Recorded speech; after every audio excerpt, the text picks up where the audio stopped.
I'm going to bring on Michael Goldberg and also Fanny Dunagan, and great to have you guys in today. So quickly, Michael's all the way from both from the Metroplex, right? So Dallas. He's the CEO and founder of Hiring Transformed. He's had 25 years of recruiting and HR leadership. He's a recruiting strategist, talent finder and connector, and hiring manager whisperer. I'd like to know more about that. All describe Michael, who advises and coaches on all levels of job seekers in developing a strategy-based approach to job search.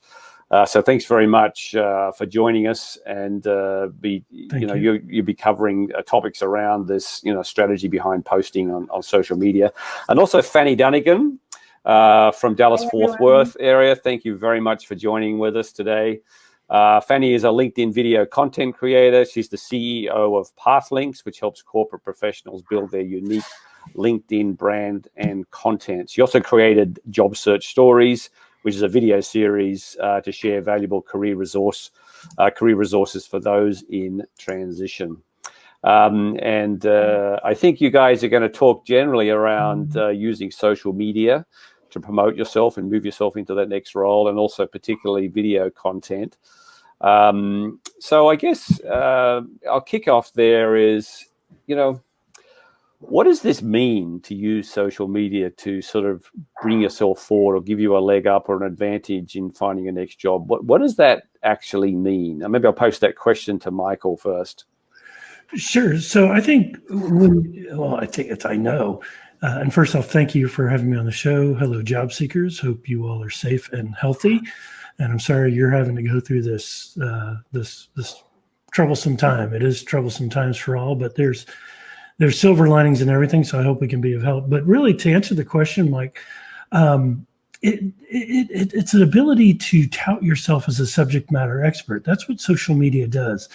In some platforms where, Facebook or Instagram, it's the fear of missing out kind of thing. But really, for LinkedIn and Facebook as well, it's a chance to show off your subject matter expertise. So I think it's a real important facet of your search strategy is how to go out there and put yourself out there. And that's the other key question is, how do you just do it? You just jump in, right? And you get going. Right. Fanny, how about you? And I want to ask people to Google your name, okay? If you type in your name in Google, do you know typically the first search result is actually your LinkedIn profile?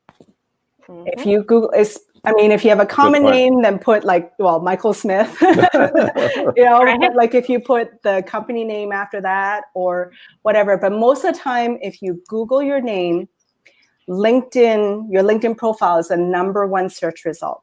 So it's really, really important that you control the narrative and control the brand that you have out there, because we all Google things before we buy. We're all going to Google things before we hire. Not things, Google people before we hire. So, it's so important right now to make sure that your brand online is in line with, the expertise that you want to be known for, the thought leadership that you want to be known for, the advice you want to be known for, all that. Yeah, we talked earlier about a thing that I really talk about, Michael and Fanny, is really being clear on what I call your unique value proposition. Some people call it your superpower. Some people call it this thing that you do, right, is to lead with that. So how important is it to be known for one thing versus jack of all trades? What's your views on that? Maybe Fanny first on that one. Yeah, go ahead. Well, I always think the more niche and the more focused you are, the more it's easier for when a recruiter is searching for you or when someone's looking for a certain problem that they want solved to hit upon your post and to hit upon your content. I think we pay for specialists, right? You think about doctors, right? We see general doctors, but if we need to see a specialist, we always have to pay more, right? Right. So I think the more you're niche, the more you're focused on a certain area, then you start to gather your tribe, you start to gather people in your community that are interested in that as well. So if you're in HR, focus on HR topics. If you're in engineering, focus on that. Project management, focus on that. And that's how you kind of become known as a specialist or an expert in a certain area. How do you counsel your people, Michael, on this, the people you coach? Well, in Texas, we don't say niche like Fanny. She's much more sophisticated than I am. We say niche is rich. Niche is rich. So you can go out and Fanny's 100% right. You want to focus on your area of specialty. And I would even recommend that you go out and Google certain topics in your area, look at different writing styles of people, look at what they're talking about. And there's nothing wrong. I'm not saying to go plagiarize what they've done. Absolutely would never encourage that. But what I am saying is take the idea and run with it. If you know about it, and the article was published 2 years ago, and there's really not much talk about it, but you're bringing it to the forefront. LinkedIn as an algorithm will certainly get you more exposure the more unique your posts are. Yes. So I think because it's all about engagement, right? Tell us a bit more about that for those of us those in the audience perhaps who haven't leveraged LinkedIn a lot. What are some of the secret first tricks and traps that people need to be aware of in using? Sure. LinkedIn? So I'm going to share my screen here. Hopefully this. Yeah, we might have to. You know what? We might have to. You want me to try this, Nina? Again, we're going to run by go without a net here. Do you want to unshare your screen, and so we can? So if you can unshare on the other computer, Nina just needs to do that. We got Nina in the control room. Just going to make sure that happens. All right, then why don't you try and share it now, Michael? Okay. It doesn't work in a minute or two. Let me know when the world can see it. There we looks go. Like yes, perfect. Very good. So this is my LinkedIn profile. Everybody has a choice. You can see it's a banner. It's it's got my tagline, turning recruiting teams into superheroes. It's got my contact information, and then this arrow points down, and it says to connect with me. Basically, there are some hacks that I'm certainly happy to hop on phone calls to talk about, and I know Fanny's going to talk about it in her video section. But you want to have a good tagline. In your about section, this see more, which I'll show you in my posts here in a few minutes. This see more is crucial. What does that do? That entices the reader to click it, so they're finding out more about you. A lot of people will just put, I'm a so-and-so, I'm in a job search, this is it. Put something, put what you're passionate about, put what you enjoy doing, the accomplishments, how you do things differently, and then maybe just a little personal aside. I love dogs and traveling, and mine is I forget where. I'm originally from Charleston, South Carolina. I'm now an adopted Dallas, Texas. I've adopted Dallas, Texas as my home. When I need a break from the real world, I swim, read about history, and passionately follow Georgia football and the Atlanta Braves. Connect with me. So there's some call to actions in the summary. And Michael, if I could just point out something that's critical, go back to your profile. One thing that I really stress is I think it's really, just as Michael did it there, is to organize your profile into different problems that you can help solve.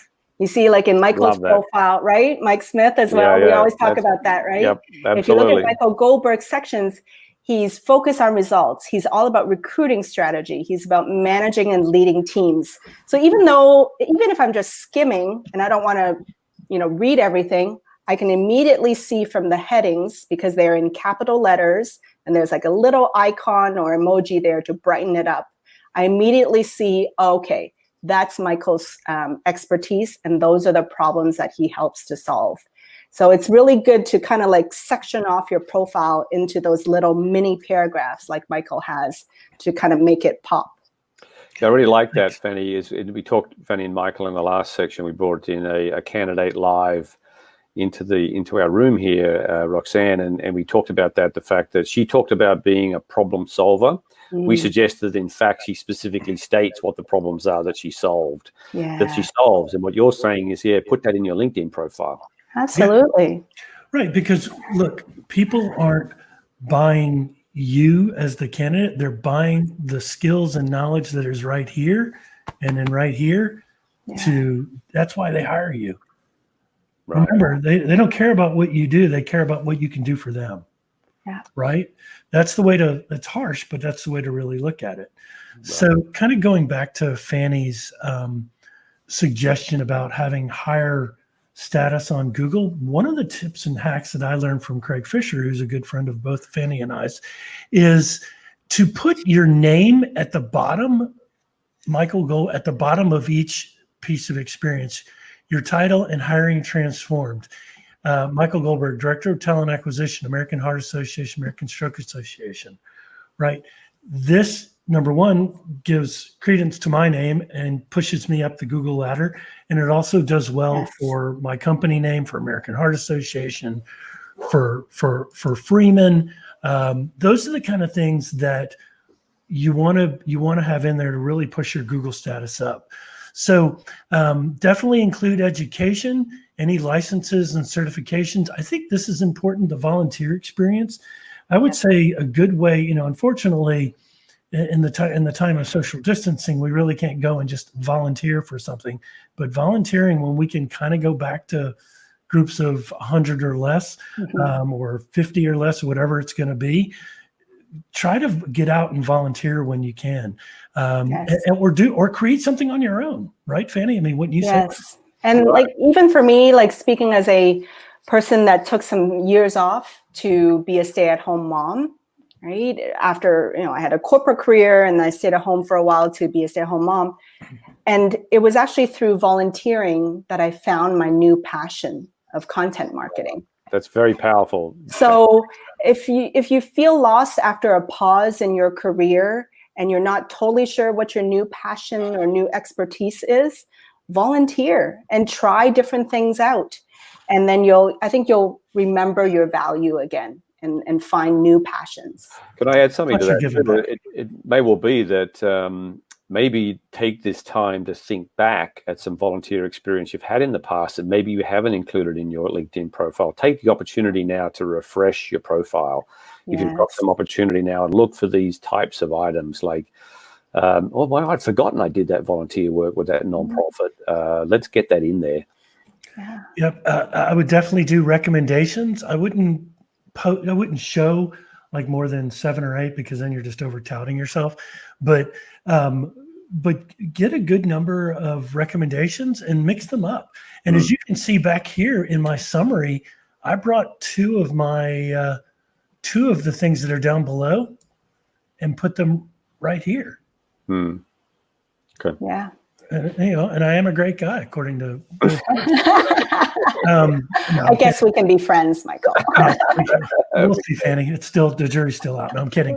Yeah, Mike, can I super quick kind of go through the different kinds of posts? Yeah, just very quickly. Yep. Yeah. I mean, then I want to transition into like the video style. Well, that's believe me, I got a great segue. Okay, good. Segue. So the first one is just copy here, right? You're just typing copy. Your hashtags are important. If you want to be able to find what the most popular hashtags is, all you have to do is type in the hashtag up there. And if you type in the word business or better yet, job search, it's gonna tell you the number of followers, right? And you want to follow there. The other place to do it is is on the home screen, and you can followed hashtags, and see where it says discovered more. You can hit that discover more and find a ton of hashtags.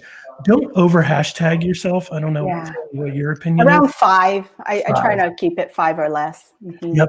So that's one. The other one is pictures. So it's again, you see this, see more. Everything has to have copy in it. So everything up here has to have copy. So you can see we talk about Career Launch 2020, the virtual happy hour that I do tomorrow, the Job Seeker Hotline show.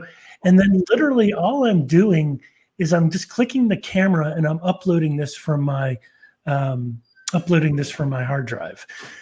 So that's super easy. And then Michael, real quick, can I just add something? I want to show a best practice over there. Like in that post that Michael has, right? I always say there's 3 components of a post. Number 1 is the headline, which is the very first sentence, right? You want to like grab people's attention. Several huge events taking place this week, right? So think of that as the first sentence is your headline. Think of it as like a newspaper. You want to grab people's attention with the headline. And then you see in the body of the text that Michael did, you have like 3 main points, or that's where you kind of list things in bullet form or paragraph form. So you kind of give a bit of context to your message. And then at the very bottom, you end with a question. People forget that a lot, but you see how like Michael says, tell me which events will you attend? So whether people actually reply to that directly or not, it gives an opening for people to engage with your comment and to like, you know, have that kind of dialogue.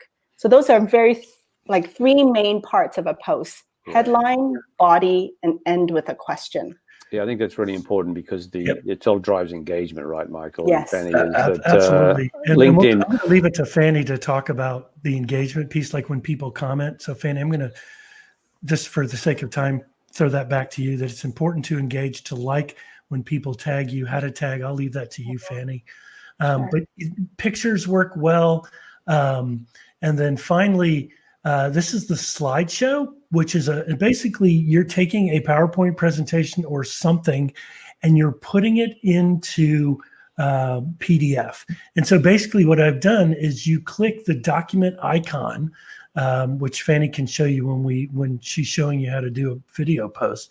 But literally this is a slideshow, and basically these are the 5. So numbers, the resonant numbers are 3, 5, 7, and 10. I stick with 3 and 5. The top 3 tips, the top 5 tips. Otherwise, I'm the same.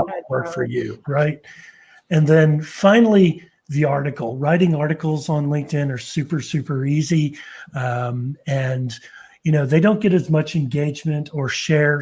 You get more shares out of an article, but this is a slow play.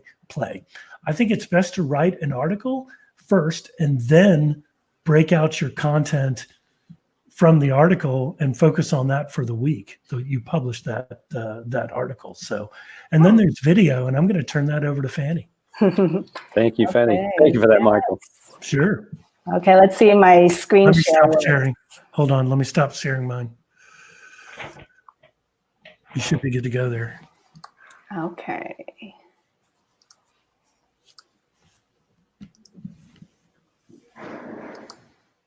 Yeah, it'll come into the green room here. Oh, Yay. Those are some great there we tips, by go. the way. Michael, I'll be using them. No, sure. Thank you. So one thing I say, you know, even though this is a live session, but, you know, as you guys are out there at home, you can record videos of yourselves just using your iPhones, right? And your smartphones, and just have a nice bright lighting. And then you can record, you know, 5 tips to improve something, or 3 tips or 3 pieces of advice that you want to share with people. So all you need is some bright lights, a good audio. You can talk straight into your headphones, and then, you know, a blank background. And you can record things straight from your home. Okay? And then another thing that you can do is, I don't know if you guys know this, but at least on your iPhones, there's a screen capture. And so sometimes I do little mini demos of like how to do things on a certain app. So Michael was talking about, you know, how to have images and text on it. Canva is a great app to do that. Yes. Yeah, right? It's yeah, free. and it's free. Also, Snappa is also excellent. Snappa? Mm-hmm. I'll have to check that one, yes. And so I just captured a screen capture of it and then did a little demo of Ooh, do a lizard? right? And then for those of you maybe with training backgrounds or whatever, if you've used Camtasia before, that's a great recording tool. That's around $200, but there's all kinds of things that you could just use to kind of share your knowledge. And then another thing here is, if you, right now, we're not at events, but over time, as you do any speaking engagements or you're out and about, you can record yourself giving presentations and then cut out little clips of it and do demonstrations of topics that you're talking about. You can record your Zoom recordings, right? And especially if you have collaborations, you can do collaborations with people and you can interview somebody or they interview you and just record that Zoom video. And that's a great way also to do video posts. So for example, we'll take a piece of this recording and be able to reuse it, right? These segments, we'll be doing that as well. Total repurpose. Absolutely. Yeah. That's a good point. So lots of different ways. You don't need fancy equipment. If you're doing at home, you just plug your headphones into the computer and you can use a webcam, or you could just record with your smartphone and just have lighting. I always say if you can, literally I have all these desk lamps. Right. But use what you have at home, right? Michael's got something as well. He has the microphone. Mics. The microphone is so important to have. So Fanny gave this to me because she was my coach. But you can find these on Amazon dirt cheap, but they're great. You just want to have the little lightning cable piece that fits into your phone because the sound does come out much clearer and people are more apt. But is that like a Rode, for example? Is that a Rode, that one? This is a Power Device. Okay. Yeah, that one's like $20. Like really? Even a little an evil monkey on it. Okay. But it's interesting. I was going to say that video is really important, but actually the thing that gets enhanced by the video is the audio. Yes. You're right. Mm-hmm. The audio is actually it's true. the other way around, isn't it, Fanny? Is that if the audio quality is poor, then the video comes across really boring. Yes. Yeah. People will put up copy. Bad lighting, a fuzzy image, but people aren't as tolerant of poor audio. Yeah. Fanny, what about video captioning? Are there any tools that you recommend? I used to recommend rev.com, but right now there's a glitch with Rev that it doesn't load properly their SRT files onto LinkedIn. Oh. So yes. So I used to use that. I used to use Subtitle as well. Did you ever use Subtitle? Subtitle, yes. Quick, QUICC.io. That's a good one. That one will actually embed the captions straight into your video. And it's just like a few dollars per minute of captioning. So QUICC.io, that's a good one. And then Michael, you said Subtitle, that's a good one.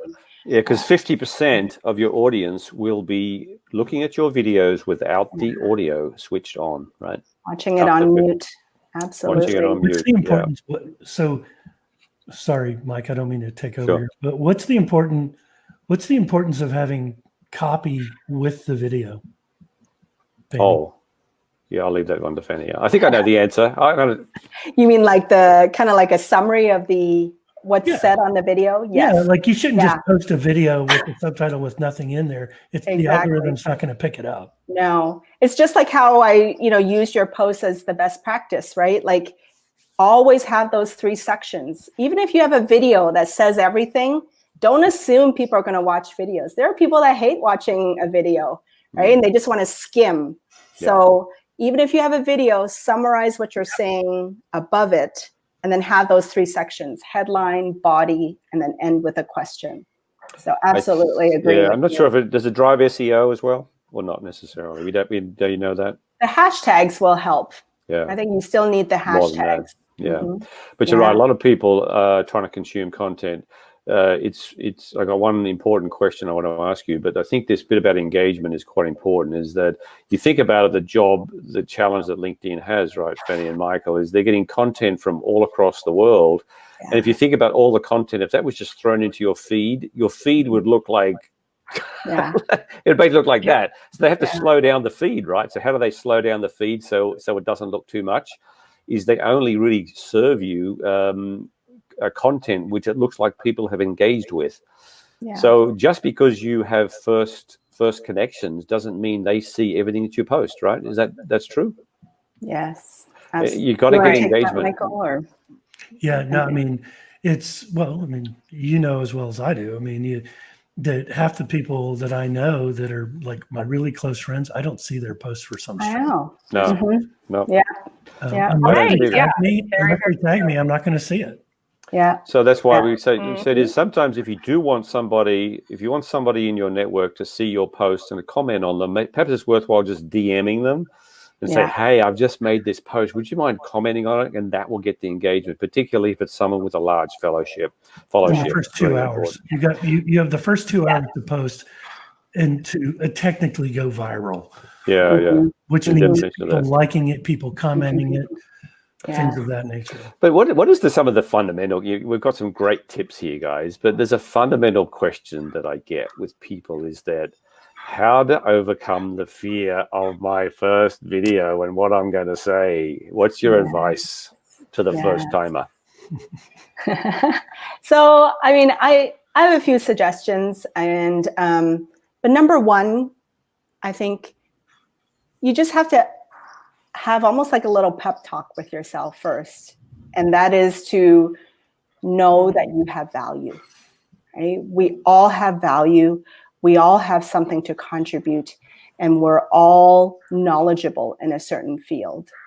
And I think number one is to just know your value and come from a space of giving, right? How am I going to help somebody out there that's watching? Instead of focusing on, oh, I'm going to say the wrong thing, focus out. I always say focus out instead of focusing in. When you focus out, you're thinking, who watching this can I help? Who watching this can I give some value to? And really picture your audience and really picture what they might be struggling with or needing information on. So number one, focus out instead of focusing in. Number two, if you're not comfortable doing it initially, do interviews, do it with someone else, right? Michael and I have done lots of, Mike Smith, remember one time we were in literally Grand Central Station. Yes. Doing a video together. Yep. But it's literally just picking up the phone and going, yeah. It's more fun doing it with someone else. So if you're not comfortable doing it on your own yet, do it with someone else and then make it a Q&A. It becomes a back and forth, right? And then it's more like a conversation than anything else. And often more interesting. And it brings content in there that's useful. So they're useful for slightly longer. Average length of posts, what do you suggest? 2 minutes or less. Yeah. Keep it short and sharp. Yes. It's sort of similar to what we talked about with our elevator pitch when we were talking before, is keep them sharp and focus is best. Yeah. And you can always, you could have a longer segment. Like I'm sure you're doing that right now. Like you could have a whole big longer segment that you load onto YouTube. And there's always a link to the longer segment on YouTube. But you're giving just a 2-minute blurb. You cut out a 2-minute blurb from your video. Right. So think of I always say, think of your social posts as the movie trailer. Yeah. They watch the trailer for a little bit. You entice them with a certain knowledge or tips or advice, and then you tell them to click more to go watch your longer YouTube video. Look, this has been really great, guys. I encourage everybody to take the input. Thank you, these guys. two great guys. Thanks for putting this on. Yeah, thank you for coming on. So, and by the way, we have been having some more applicants. I've gotten some feedback. So okay, we'll cover those. Like that, yeah, great. We'll cover those. Fantastic. So, recruiting strategist, talent finder, and connector, Michael Goldberg, and also LinkedIn video content creator expert, Fanny Dunagan. Thanks for both of you to coming on here to running a great session with us. Thanks for putting us on. Thank you very much for adding to that. And you guys have a great rest of the day and appreciate all that you're doing for us. Thanks very much. Thank you. Bye.